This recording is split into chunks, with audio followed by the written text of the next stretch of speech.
तव कथामृतं तप्तजीवनं कविभिरीडितं कल्मषापहं श्रवणमंगलं श्रीमदाततं भुवि गृह्णन्ति ये भूरिदा जनाः।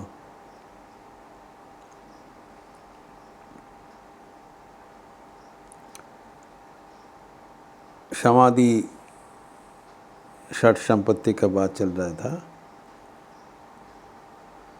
क्षमा एवं दम।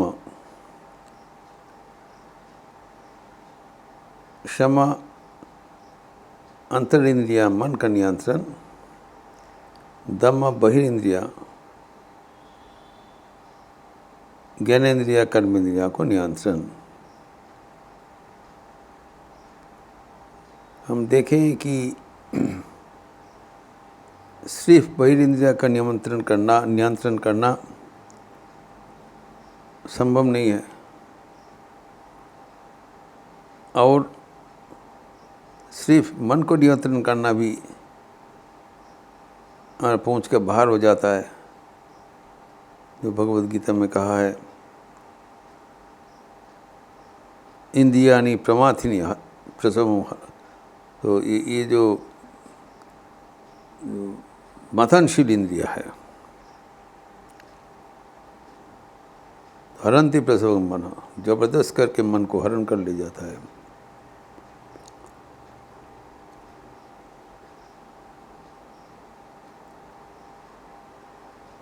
और ये जो बताया, अर्थात भगवान को शरण लेने से तभी हम छुटकारा पाएंगे।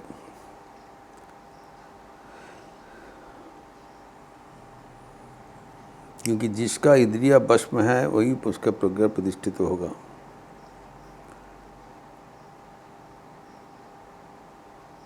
इसीलिए जो एक दमा एवं क्षमा एक दूसरे का परिपूरक है, ये कहा गया है। लेकिन जो यत्नशील व्यक्ति है, हम देखे हैं कि गीता का उद्धृत करके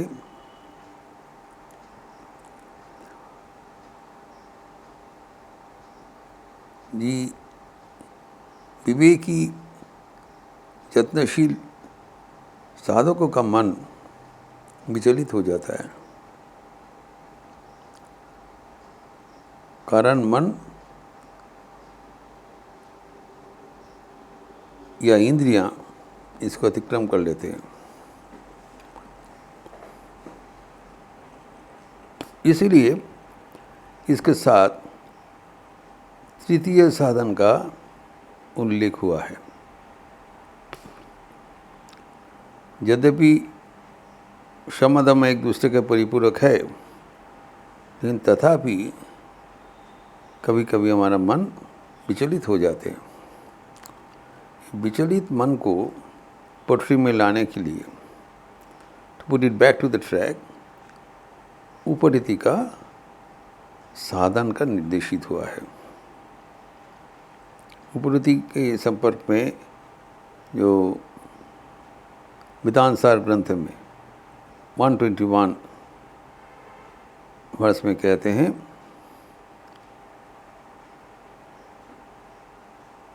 निवर्तितानाम एतेषां तद व्यतिरिक्त विषयेभ्यः उपरमणम उपरति।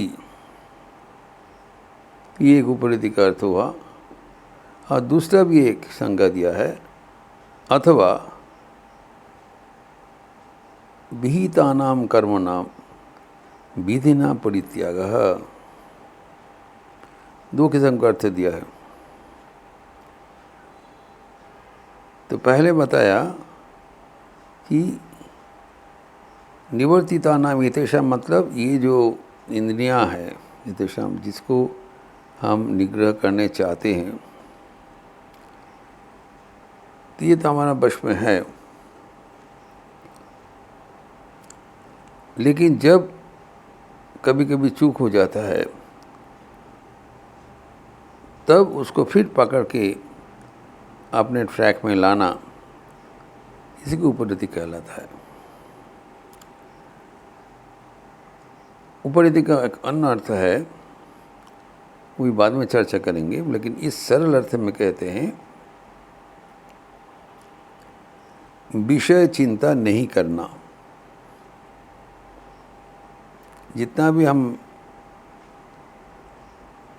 पहुँचे हुए हैं, विषय चिंता करने से कब क्या गड़बड़ होगा पता नहीं, मन को एकदम गिरा देते हैं। हम खुद भगवत शीला का श्लोक उद्धृत करके हम देखें, ध्याय तो विषयान पुंस संगस्ति शिपजाते, जो विषय चिंता करने से उसमें आसक्ति पैदा हो जाता है और आसक्ति हमें गिरा देते हैं। प्रणश्यति, काम क्रोध मोह मात्सर्य सब कुछ गिरा के पथभ्रष्ट कर देते हैं। इसमें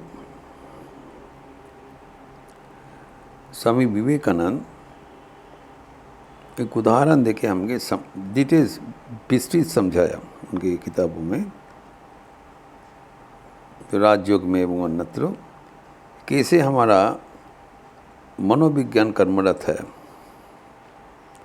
वो कहते हैं, स्वामी जी कहते हैं, स्वामी विवेकानंद, कि कभी कभी हमारा आँख खुला रहता है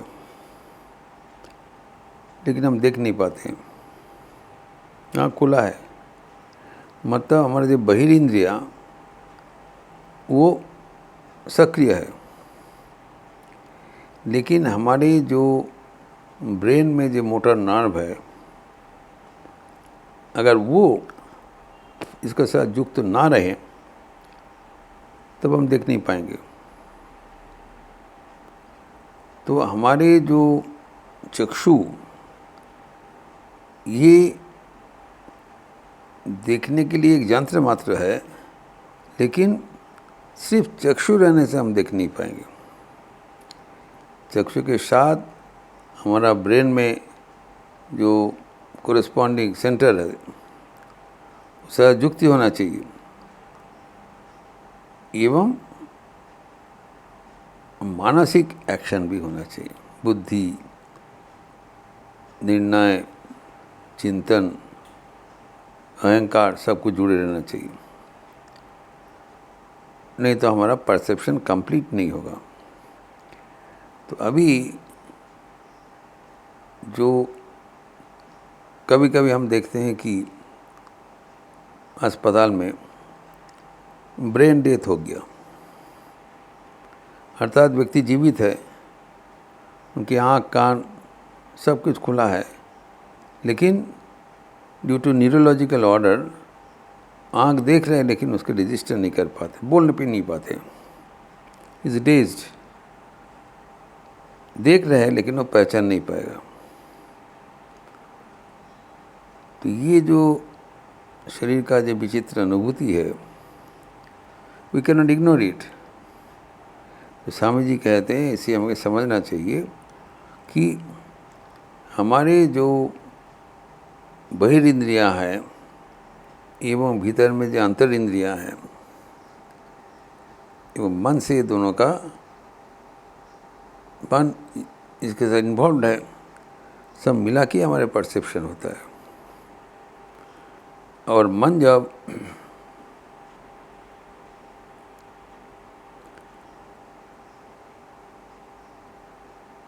विषय के प्रति नियुक्त हो जाता है तब वो मन में और ईश्वर का चिंतन नहीं होगा। इसलिए बताया कि तत् व्यतिरिक्त विषय, तत् मतलब क्या है, द श्रवणादि, श्रवण मदन मनन निधिध्यासन, यही हमारे ध्येय वस्तु है, यही हमारा चर्चा है। ईश्वर के बारे में सुनना, उसका चिंतन करना एवं ध्यान करना, तो ये हमारा लक्ष्य है, मेन आइटम। और इसको छोड़ के अगर दूसरा कोई हम चिंतन करें, उससे मन को उपरमन होना चाहिए, यह बात। उससे मन को आहरण करके, उपरमन करके मन को केंद्रीय जो चिंतन है उसमें नियोजित करना है, इसकी उपलब्धि कहता है। एक तो है शम और एक दमा, एक उपलब्धि। तो दमा है जो बहिर्ंद्रिय का संयम, शम है अंतरिंद्रिय का संयम। एवं उपलब्धि है कि विषय में चिंतन ना करना। दोनों में जो बहिर्ंद्रिय और अंतरिंद्रिय में जो संयुक्ति है उसमें होशियारी करना, ख्याल रखना कि सिर्फ जो हमारी जो वांछित वस्तु है, ईश्वर संपर्कीय चिंतन, ईश्वर संपर्कीय बातें सुनना, बोलना एवं उसके चिंतन करना, इसके छोड़ के अगर कभी भी दूसरा कुछ चिंतन में चले जाए उससे रोकना, इसी को उपरति कहलाता है। जैसे हम देखें कि सब तो ठीक है, हर रात धैर्य तो विश्वान पुंस संगस्तेषु, विषय बुद्धि आ गया, बस वो गिराते हुए कहाँ से काम क्रोध आ गया एवं उसका बुद्धि नाश हो गया, बस। So take very very the vigil, कहते हैं constant vigil of the mind, होशियार रहना प्रति है एवं ताकि वो विषय से ऊपर रमनम, उसको खींच के वापस लाना। हम उदाहरण दिया था कि कछुआ का, यदा संग हरति चायम कुर्वंगानी व सर्वस्व इंद्रियानि इंद्रियर्थेभ्यो तस्य प्रज्ञा प्रतिष्ठिता। तो इंद्रियानि जो इंद्रियभ्य मतलब इंद्रिय के विषय से उसको अलग करके रखना,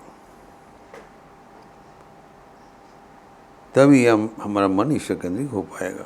कि विषय का जो distractions from there we have to protect the mind, और विषय चिंतन नहीं करने का नाम ही उपरति है।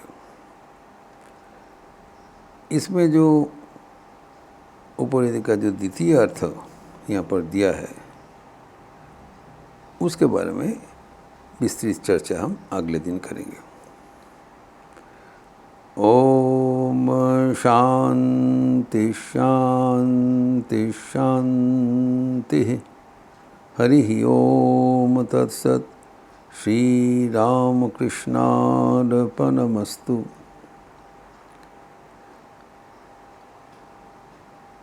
आज शारदीय दुर्गा पूजा का महापंचमी तिथि, काल महाषष्ठी से पूजा का शुरुआत होगा और काल एक विशेष सत्प्रसंग भी होगा। शारदीय दुर्गा पूजा का तात्पर्य एवं कैसे हम उनको अपने जीवन में आध्यात्मिक रूप से प्रतिष्ठित कर सकते हैं, एक विशेष सत्प्रसंग काल सुबह में होगा महाषष्ठी के अवसर पर।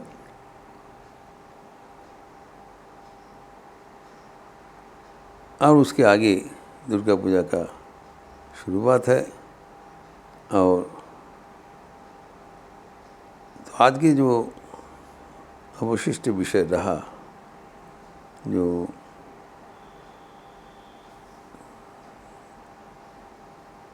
उपरति का जो द्वितीय संज्ञा संन्यास, इसके बारे में हम